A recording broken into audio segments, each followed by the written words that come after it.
15,000 Days Left, or Why I Dance. Prosperity is a great teacher, adversity a greater. William Hazlitt. The average lifespan of a male in the U.S. is about 76 years. I'm 42. That means I have a bit over 15,000 days left, assuming I live an average life. Granted, several people on my dad's side lived long after 76. My grandfather Robert was something like 96 when he passed. My grandmother Ruth was well into her 102nd year. Her mom thought she was 100. She wasn't. She was 99. She counted her birth as year 1. But at 100 years old, no one can or should really tell you differently. I write this as the COVID-19 virus is breaking around the world. It's surreal. We're asked to stay at home, only travel for necessary things such as necessary work, food, getting outdoors. Over 20% of the United States is currently under this sort of order, and more are being asked each day. This virus hasn't mortally affected anyone close to me yet. I don't know if it will. However, around the world, there are significant impacts being felt, with death rates well above 5% and more. It feels like a movie. Seldom have the most recent generations of people in the U.S. experienced significant struggle. We've spent years in economic boom times. We've enjoyed quality infrastructure, healthcare, global crises that have occurred offshore. Remember Ebola or 9/11? That was contained on a continent across an ocean, and 9/11 was nearly 2 decades ago. Some of the greatest complaints about life I've heard from peers are the cost of their self-incurred mortgages, car payments, and school loans.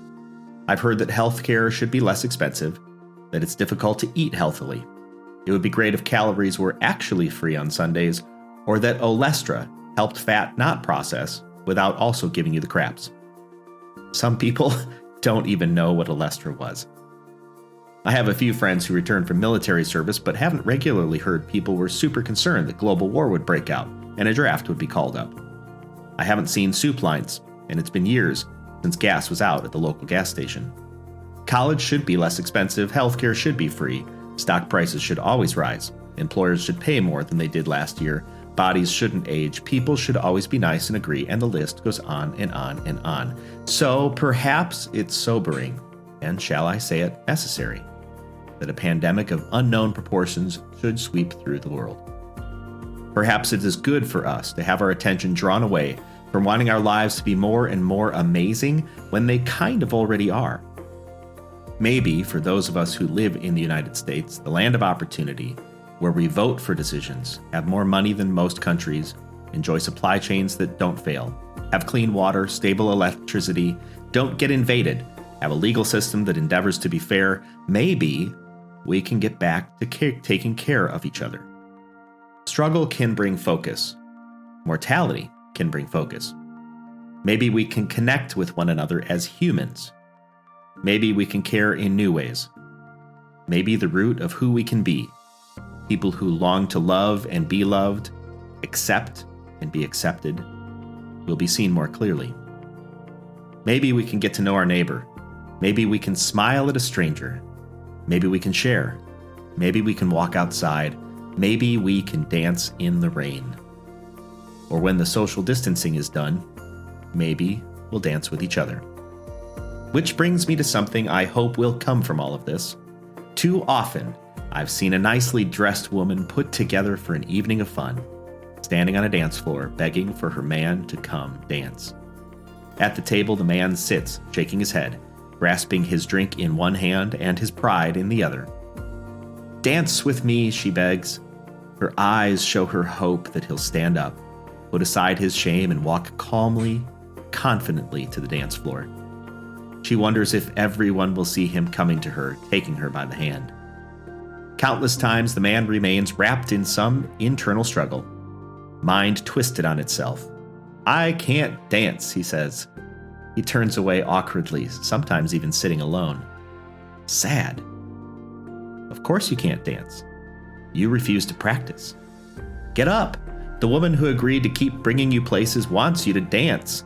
One more opportunity lost. I don't know what this virus will do to us, but the struggle, the sitting alone, The changes to our normal routines may help us see through to the things that matter more dearly. Maybe a view of our own mortality will help us see the opportunities to be human with one another and inspire us to take them. I don't like to struggle, and I don't want to. And I want all the benefits of living in a great country: education, healthcare, jobs, and all that go along with that. I want to think critically, to inspire, to bring about positive changes. But moreover, I want to see us be openly human, and I never want to lose sight of living. John Wooden remarks, "Adversity is the state in which man most easily becomes acquainted with himself, being especially free of admirers then."